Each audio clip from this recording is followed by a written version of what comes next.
Hello there! Today I've got a speed paint, this time with a voiceover, which I tried to do in the last video, but I just couldn't get it to work out, so hopefully it'll work better this time.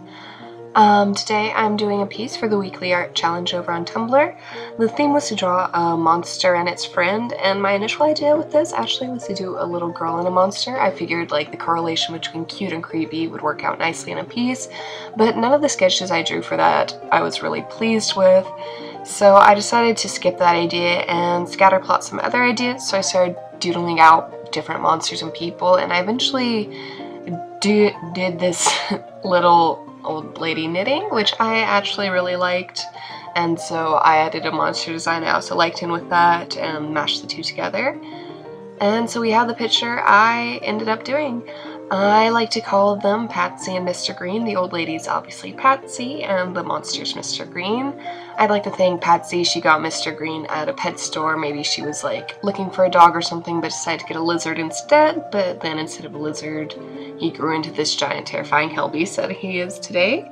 And she kept him anyways because you can't just get rid of a pet just because they're big and scary. I also wanted a more illustrative style with this piece. You can see at the start I tried to get a pen texture that sort of imitates a pencil type texture, but I couldn't get any of them to work out, especially with the size of the piece. They just looked messy and made the piece look too blurry, so I went with a smoother pen texture, which I think it worked out anyway.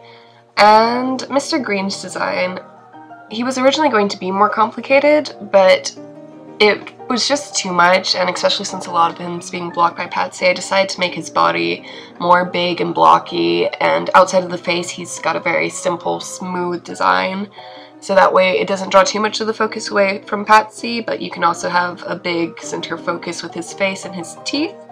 Here you can see I'm doing the wallpaper design.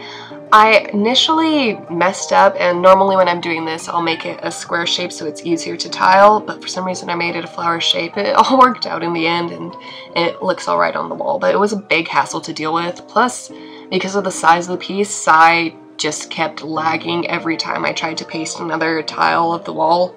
So that was a fun thing to deal with.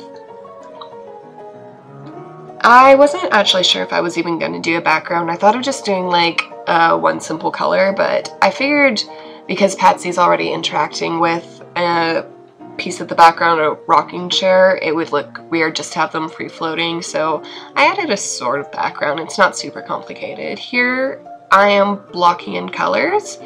I wasn't sure if this was the color scheme I was going to go with, but since I already had the colors sort of picked out on the sketch, I decided to make them work, and it all works out. It's not as cohesive as I would have liked it to be, but I think it comes together in the end. I should also note that I have no idea how to knit, and I don't know anything about knitting, so I'm sure Patsy's hands are wrong, but I tried.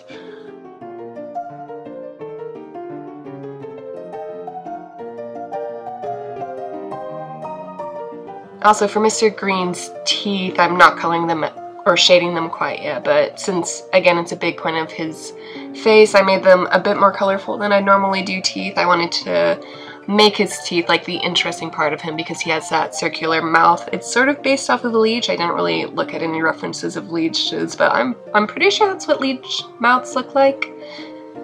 Here I'm doing shading. I'm just starting with a base shading, so nothing too complicated. It's just getting the form of the character down. I'll do a bit more intense shading later on. I wasn't actually sure if I liked the final version of Patsy. I actually liked the sketch of her better. The final version, I think it doesn't have the same layer of personality that the initial sketch did.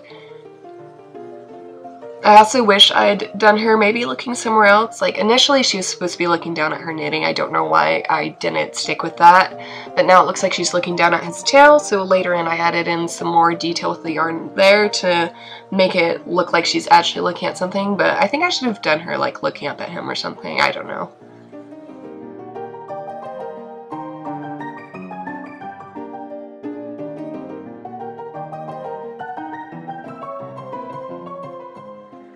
And here I'm shading in the yarn. I didn't want it to be too distracting. I wanted that pop of color there, but I didn't want it to draw away from Patsy and Mr. Green. So a lot of the colors in the yarn are colors in other parts of the piece. At least I tried to make it that way. And here I'm doing some, I don't know what to call it, like overshading, where instead of doing each piece individually, I'll do big blocks of color on specific, or over the full piece. I'm not sure if I like this method yet. It doesn't give me the same amount of control that my usual method does, but it also makes the design, the lighting at least, a bit more cohesive. Here I'm adding more details into the background, and I decided to add some pictures just because there was this big empty space and I didn't like it. So they're just some really simple pictures. Anyways, that's pretty much all I have to say for this piece, so I'll probably just let the music play out from here. I hope you enjoy, and I'll try to get to doing speed paints more regularly. Bye!